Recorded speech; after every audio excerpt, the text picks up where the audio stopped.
The second box, which is a Japanese box, and it's another document type box, a larger one.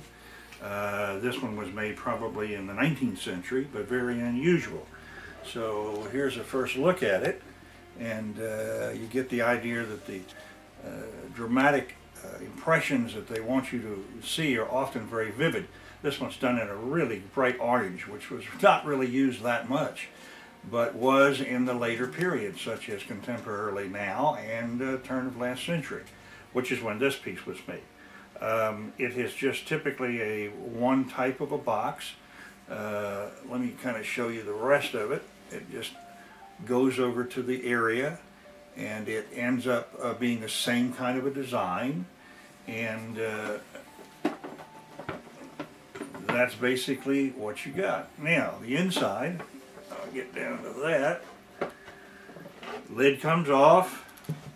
You then have a second tray in this particular one, which is all done in the inside in orange, and there's no design. However,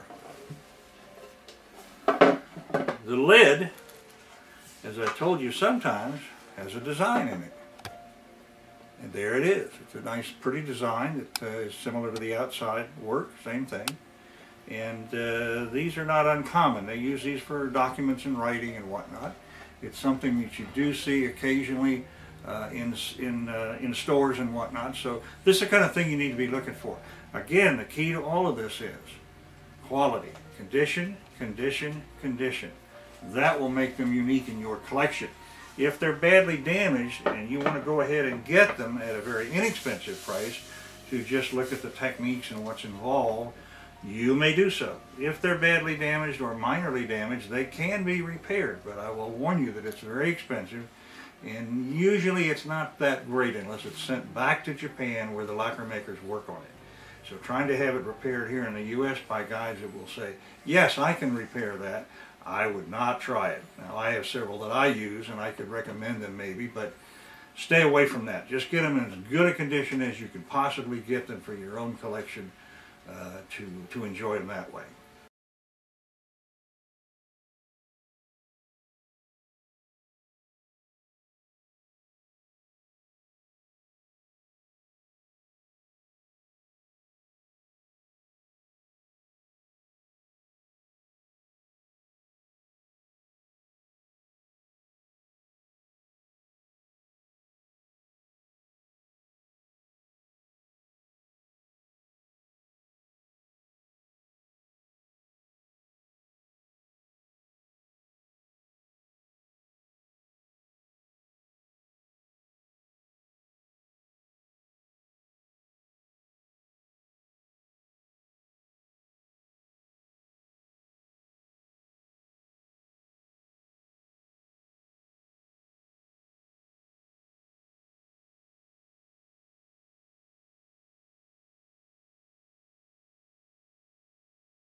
We're going to look at a Korean box, fairly contemporary within this last 20th century, but shows what the Koreans do a lot of, and that is inlay, mother of pearl. This is another large document box, and you can see the designs on it are kind of partial here and there things, and I think it's got some birds on it and whatnot.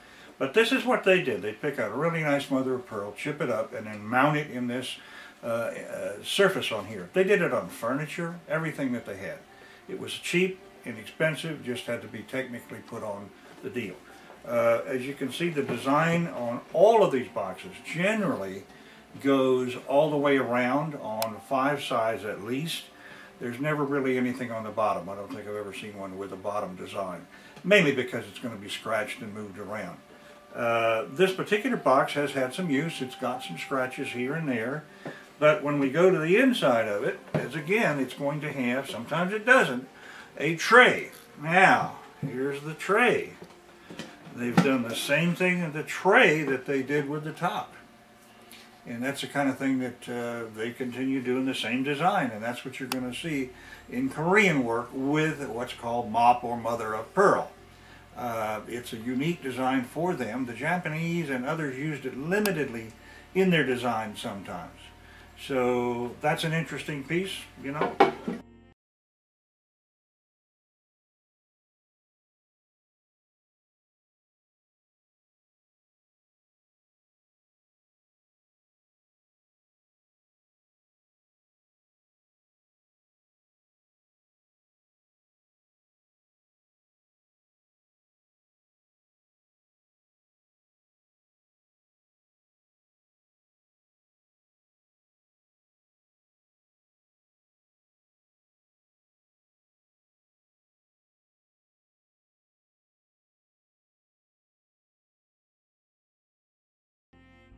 This one is Japanese, paper box, a small one, and it's really unique. This is 20th century now. This was probably done in the, I'd say probably the 1960s or 70s, and it has a design of bamboo stalks, broken, with again mache, raised lacquer work off the surface, and shows a rotted heavy one, and then another area with just the leaves and stuff.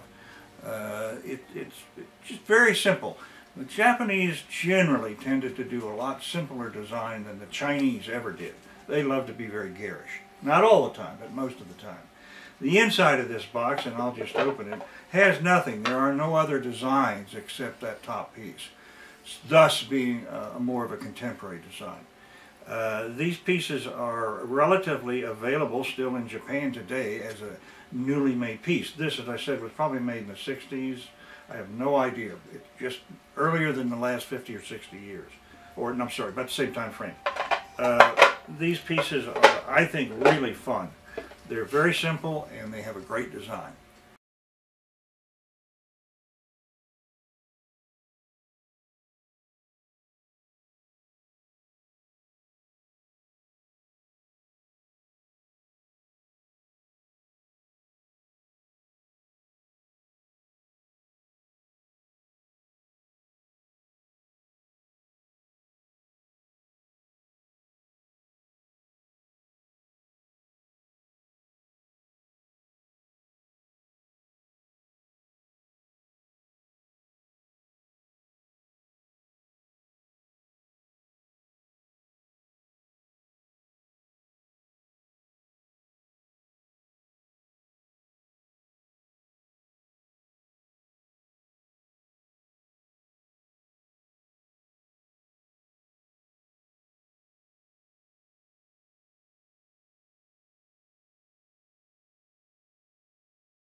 This particular box is Japanese, and this is more of the high-end lacquer work that you're normally not going to find a ton of. You can find these on auction sites and antique stores occasionally, but to find them in this quality and condition is very, very difficult. And the same thing applies to all of them. You want them in excellent condition with very little damage. I have seen these kind of pieces in the past I've even had some myself that were badly damaged. I would buy them inexpensively just to study and learn something about them. Trying to get them repaired, as I said earlier, is extremely difficult, and you have to send them back to Japan. By the time you get the bill, you will not want to keep the pieces. Believe me, they're very in the thousands. So, with this kind of a piece, this is a durobako, a writing box. It has also, as you can see, an inside design that is just absolutely perfect. This one even has pieces of metal, silver pieces of dot in the foam of the waves falling, or the waterfall, I guess it is. So they can use any combinations of these kind of things that they can put together. Here is then the inside of the writing box, and it has a small silver water droplet, an inkstone, and then a writing brush. Those are the way you put things together. You put a little water in the ink block, you take the stone and make fluid out of it, and you paint with the brush. It has also nothing really on the inside. It's just a tray, and it has a beautiful, beautiful gold inlay of lacquer work. The design on the box, we'll go back to that, which I think is really beautiful. We only looked at really one side of this, but I'll start at the top, and I will rotate it slowly down to the bottom, and you can see the design flows to the design. It also has it on the sides as well. There's nothing up at this other end, so that kind of gets a design shown to you. These are very hard to find. You really don't see very many of them in great shape, and they can be any size, from the large ones I just showed you to this one, which is relatively a more common style that I find. These are the ones and type of quality that you want to covet. These are the ones that are the top-end lacquer work.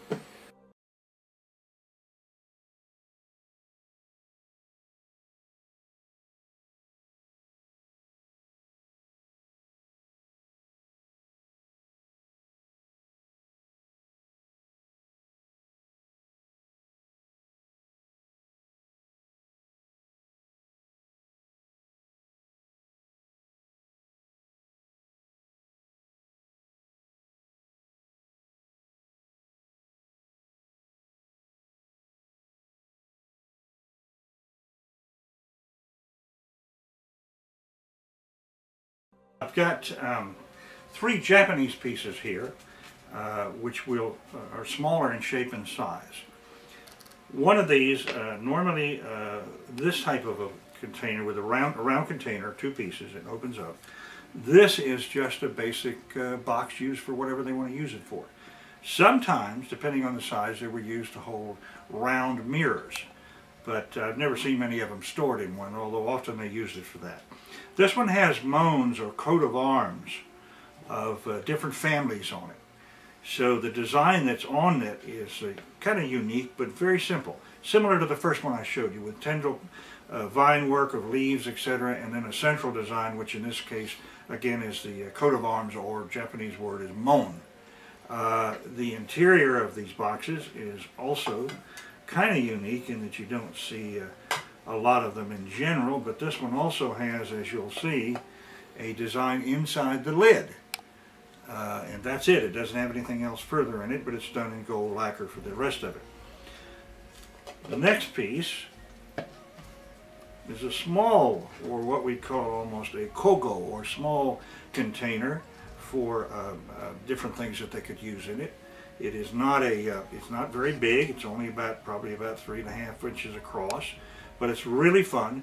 The image that's on this one is container traveling boxes for clothing and whatnot, and shows 2 or 3 designs of it.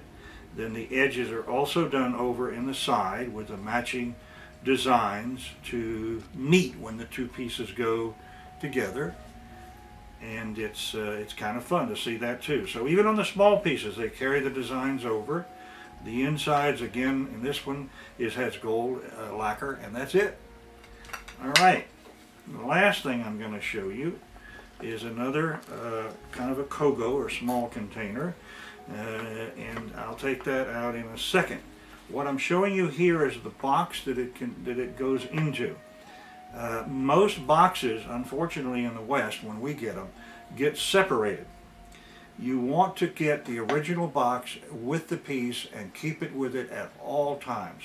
The boxes, in many instances for all Japanese art, is something that will be highly revered and will increase the value of the piece by as much as 50% or more. If the box is not with it, then that's a lesser value. So if people don't have them, when you go to talk with them, if it's individuals, ask them if there was a box for the item. I don't care what it is. And see if they haven't stored it in the attic or the garage. Now, here's the piece that's in it. This is a kogo. And what this is, it's again a two-piece design done like a piece of bamboo, a cut bamboo. Okay? It's really good detail of a praying mantis done in the cut out surface that bamboo would have when you cut it in half in sections. It does the same thing over here, no design, but even the bottom is cut and made to look like bamboo. Even if you don't look at the bottom, they still use their expertise and quality of workmanship to finish the piece off 100%. Inside, I think it's just plain. Yeah, it's just plain. Again, the insides are done exactly the way a bamboo piece should look. So these artisans, particularly the Japanese, really, really, really practiced their art and got better and better as time went by. The lid on this has actually the maker and his coat of arms seal on the inside lid here. And that kind of gives you another idea of who made the piece. Okay? So that all goes together, and that is really what you want on any piece. But believe me, you're not going to find many of them with that on it. But at any rate, try to ask those questions as you find pieces.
This particular piece is, again, a high-end piece of lacquer work. This is Japanese, and it is what's generally called a Sutra or a document-type box. This particular open tray doesn't have a top. Probably, generally was used as probably religious documents and stuff in a temple on the altar table, so they could pull it up, read it, put it back. So they're always done in a very high-end manner. The lacquer work on this is absolutely phenomenal. It's gold, heavy gold lacquer base. Then it's completely inlaid in mother of pearl with sacred items that are used within the religions for this kind of thing. It's not something you normally run into. I have only seen a couple of these in 40 years. And this one is just a museum quality piece. It is done with all these designs all the way around the edge. And it also has a design, even up a little inlay of mother pearl on the rim. The inside of the box is done in all silver chips with lacquer. They've oxidized so they're dark, so you really can't tell it, but those are all pieces of silver in the lacquer work. The general and then the side areas are done in silver, with another cartouche kind of example of some deity carved on the edges of it. Really an immaculate piece. The bottom again is done in a gold lacquer kind of material to seal it. This was probably, looks like it has a number in it that was in somebody's collection, and a tag on it that's at least 100 years old. This piece was probably done, I would say, in the 17th century, actually 18th century, 17 something, at least. Could be earlier. However, you don't find these very often, as I said. This one's in really great shape, and I've had this for years. And I've always enjoyed it because that's a lot of beautiful, beautiful inlay.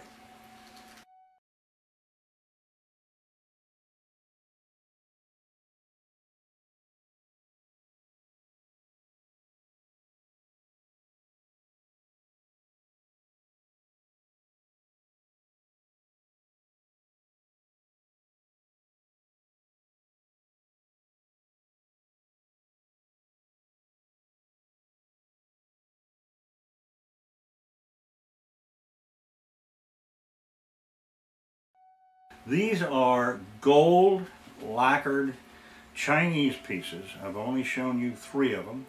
There are 18 of them depicting the 18 Chinese lohans. I've never seen anything like this in 40 years.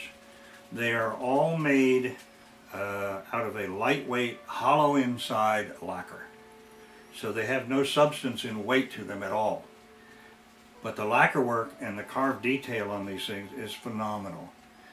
They are sealed, therefore they do not gold oxidize. These are really, they all have their own little stand. I even have the original wooden single boxes that go with each one of these, with little stamps and seals on them. There is no signatures on any of this showing the detail of who made them. I have no idea who made them. But they were made in the 19th century, probably around 1850s or maybe 80s or 90s. You don't see these, like I said, anywhere. I looked around and here's an old tag on it, number, but it's something that I don't see very much of. So I don't know how to really evaluate them other than I think they're extremely rare. They look very new, like they were done 2 days ago, but that's not the case. These are really, and you can see they're very light. But the detail work and the quality on them is 100% great. So I would value this set of 18 that I have at somewhere around $10,000. It's just that unique, and all of them are in perfect condition. It's great that the lacquer sealer has held the gold so beautiful. It really hasn't changed color at all. That unfortunately makes it look like it's even newer, but it's not. So you find something like this out there, call me, I'll be interested in it. But anyway, these are kind of fun, and I enjoyed finding them and doing a little research, although I've not found out very much, as I said.